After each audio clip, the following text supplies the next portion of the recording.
देखिए अभी हम सचिवालय के गेट पे मौजूद है। हमारे पीछे तमाम जितने भी ये स्टूडेंट देख रहे हैं दिव्यांग स्टूडेंट है। ये लोग दिव्यांग स्टूडेंट एक तरफ बीजेपी में नियोजित शिक्षकों का जितने भी नेता लोग हैं, अध्यक्ष लोग हैं, उपाध्यक्ष है, कोषाध्यक्ष है, उन लोगों का अभी बैठक चला है। मैं वहाँ से लाइव था, आप लोग देखे होंगे। अभी हमारे साथ जो है ये भावी शिक्षक है, 7वीं चरण के अंतर्गत ये लोग भविष्य में शिक्षक बनने वाले हैं, लेकिन दिव्यांग है, फिर भी ये बेचारे सचिवालय का दौरा लगा रहे हैं। इनके साथ भी मजबूरी है। नियमावली 2023 जब से आई है तब से विवाद चल रहा है। कभी नियमावली 2023 तो कभी नोटिफिकेशन आती है जिसमें कहा जाता है कि 1,70,000 हम बिहार में शिक्षकों की बहाली करेंगे 7वीं चरण के अंतर्गत, लेकिन ये बहाली मुझे नहीं लग रहा है कि बहाली होगा, क्योंकि प्रत्येक दिन PIL दायर किया जा रहा है पटना उच्च न्यायालय में। आप लोग की भैया क्या परेशानी हो गई कि आप लोग सचिवालय का दौरा करने लगे?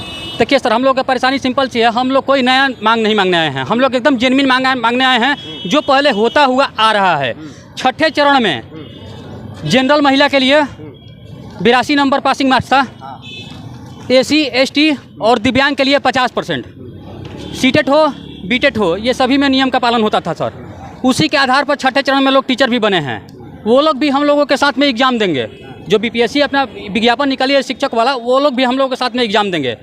वो लोग एग्ज़ाम देकर BPSC जो विज्ञापन निकाली है, BPSC विज्ञापन में सीटेट के सर्टिफिकेट का मांग कर रही है, तो सर्टिफिकेट हम लोगों के पास है नहीं। BPSC सर्टिफिकेट वही लोगों को देता है जिनका 90 पार होता है जनरल में, और जिनका OBC SC ST PH candidate हैं जिनका 82 पार होता है उसी को सर्टिफिकेट देती है। 5% रिलैक्सेशन का आपका मैटर है। SC ST और OBC और जनरल महिला और PH इतना को 5% का रिलैक्सेशन जो NCT का थी। जी हाँ, और सर हम आपको बता देते हैं, ये लेटर निकला हुआ है सर बिहार सरकार में। बिहार सरकार का लेटर है सर। अशरफ फिरोज उप सचिव हैं शिक्षा विभाग के। सर आपको हम कणिका क्रम संख्या 2 में हम बता देना चाहते हैं। TET पढ़ के सुना देते हैं सर। TET 2017 के लिए प्रावधानित है कि सामान्य कोटि के अभ्यर्थी को न्यूनतम 60% अंक, न्यूनतम 60%, पिछड़ा वर्ग अत्यंत पिछड़ा वर्ग के सामान्य कोटि की महिला उम्मीदवारों को 55%, यहाँ पर देख लीजिए सर स्पष्ट लिखा हुआ है, सामान्य कोटि के महिलाओं को 55% के आधार पर उत्तीर्ण घोषित किया जाएगा। इसी प्रकार अनुसूचित जाति, अनुसूचित जनजाति एवं निःशक्त कोटि के उम्मीदवारों के लिए 50% अंक लाना आवश्यक है। इसी के अनुरूप शिक्षक नियोजन हेतु अभ्यर्थियों की अर्हता निर्धारित की जाती है। यह प्रावधान CTET अभ्यर्थियों के लिए भी लागू होगा। ये स्पष्ट लिखा है कि यह प्रावधान CTET अभ्यर्थियों के लिए भी लागू होगा। तो बताइए सर, हम लोग किस आधार पर ये BPSC का फॉर्म भरे? हम लोग बस सरकार से एक ही मांग करना चाहते हैं कि ये जो लेटर आप निकाले हैं, ये लेटर हम लोगों को एक बार फिर से लेटर ये निकाल दीजिए। देखिए नियमावली 2023 जब से आई है तब से प्रत्येक दिन कुछ न कुछ संशोधन हो रहा है। पिछले दिनों सिलेबस को लेकर जिसमें टेक्निकल वाला था मैटर था, दूसरे तरफ सब्सिडरी वाला मैटर था। तो सब्सिडरी और टेक्निकल के लिए जब विशेष प्रावधान किया जा सकता है, नियमावली 2023 में संशोधन करते हुए लेटर जब जारी किया जा सकता है, तो इन दिव्यांगों के लिए क्यों नहीं लेटर जारी किया जा सकता है? प्रथम बात। NCT भी कहती है कि किसी भी राज्य किसी भी प्रांत अपने यहाँ के स्टूडेंट को 5% विशेष आरक्षण दे सकता है, विशेष आरक्षण दे सकता है। पिछले 6ठा चरण में भी इस प्रकार हुआ है। हमारे साथ यहाँ पे एक नियोजित शिक्षक भी थे जो उधर गए हुए हैं। ये है नियोजित शिक्षक जी।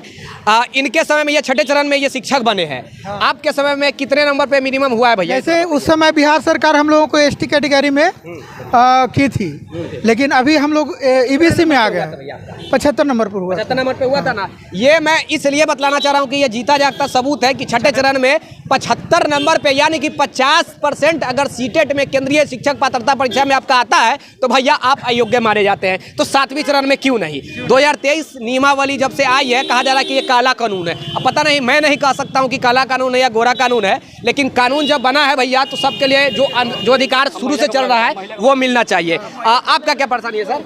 मेरी परेशानी यही है कि हम लोग तो नियोजित हो गए हैं और सीटेट में 50% पर हम लोगों का हुआ था।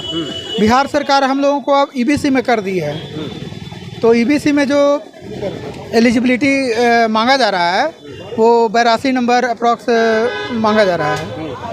तो हम लोगों का संशय यही है कि हम लोग उसमें एप्लीकेबल होंगे कि नहीं होंगे। अभी आप नियोजित शिक्षक है। हाँ, देखिए ये कोई शिक्षक बनने के लिए लड़ाई लड़ रहा है कि कम से कम हमें 20,000 के सैलरी भी कम से कम सरकार देना स्टार्ट कर दे, नौकरी लग जाए। और ये भाई साहब शिक्षक बन चुके हैं, 6ठा चरण के अंतर्गत नियोजित शिक्षक है। अब इनकी क्या परेशानी है कि ये ठाकुर से ना लोहार जाति से। लोहार जाति से है। उस वक्त इन लोग को एसटी कैटेगरी में रखा गया था, लेकिन अभी ईबीसी में कर दिया गया है। अब इनका भी परेशानी बढ़ गया है कि उस वक्त हम 50% सीटेट में लाए थे तो योग्य हो गए थे, हमारी नौकरी लग गई, लेकिन अब कहा जा रहा है कि भैया 55% लाओगे तभी योग्य हो गए, तभी नौकरी लग गया। तो ये एक अपने आप में बड़ी पेच फंसते हुए हमें नजर आ रही भैया। नियमावली 2023 जी, जैसे अगले बार 2019 में स्पष्टीकरण दिया गया था कि एससी हो, एसटी हो, PH हो, वो स्पष्ट मतलब क्लियर किया गया था लेटर जाके। तो हम लोग बिहार शिक्षा विभाग से यही अनुरोध करते हैं कि इस बार भी लेटर निकाल के हम लोग को भरने का अवसर दिया जाए। सर देखिए, कहीं शिक्षा विभाग ये भी नहीं कह रही है कि हम आप लोगों के नहीं देंगे, और ये भी नहीं कह रही है कि देंगे। इसलिए असमंजस की स्थिति है। ताकि असमंजस की स्थिति इसलिए उत्पन्न हो गई है कि बीपीएससी जो है सर्टिफिकेट का मांग कर दिया गया है। बीपीएससी के द्वारा सर्टिफिकेट का मांग कर दिया गया है। तो हम लोग सर सर्टिफिकेट कहाँ से दें? हम लोग चाहते हैं यहीं विभाग से कि आप एक लेटर जारी कर दीजिए और हमको मार्कशीट के आधार पर फॉर्म भरने का मौका मिल जाए। अभी आप लोग यहाँ पे क्यों आए? जी, हम लोग जा रहे हैं अपर मुख्य सचिव से मिलने, शिक्षा मंत्री से भी मिल करके आए हैं, उनके भी संज्ञान में दे दिए हैं। शिक्षा मंत्री बोले हैं लेटर लेकर के ठीक है हम इसको देखते हैं। वो उनके पास हम आज 10 दिन से सर दौड़ रहे हैं। 10 दिन देखते रहेंगे भैया, 10 दिन से जब देख रहे थे देखते रहेंगे। आप मिले हैं शिक्षा मंत्री जी से? अभी मिलने वाले थे, लेकिन अभी तक हम लोगों को पास ही नहीं मुहैया हुआ है।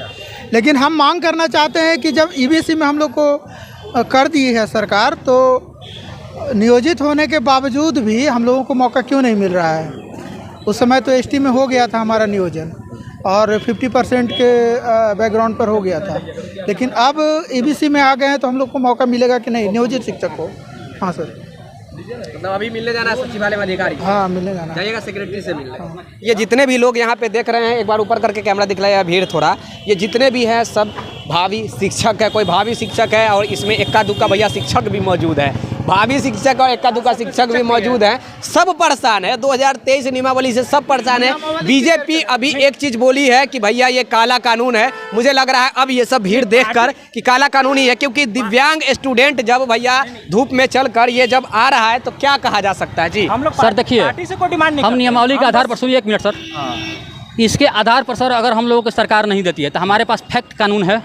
फैक्ट है कि जब छठे चरण में लोग हुए हैं उतने पर, जब छठे चरण में 50% पर और 82 नंबर जनरल महिला हुई है, वो भी लोग एग्जाम देगी तो हम सीधे जाएंगे। अगर सरकार नहीं देगी तो हम कोर्ट जाएंगे सर, कोर्ट जाएंगे। मेरे पास कोर्ट का दरवाजा खुला हुआ है, कोर्ट जा रहे हैं। चलिए भैया, यही है बिहार की शिक्षा व्यवस्था। नौकरी के बड़े बड़े दावा किया जाता है कि हमारी सरकार बनती है तो 10 लाख सरकारी नौकरी देंगे। शिक्षा विभाग में 1/4 होगी, जिसमें से 1,70,000 हम 2023 नियमावली के अनुसार बीपीएससी द्वारा, आयोग द्वारा हम गुणवत्तापूर्ण शिक्षक लाएंगे बिहार में। यही है गुणवत्तापूर्ण शिक्षक, यही लोग बनेंगे।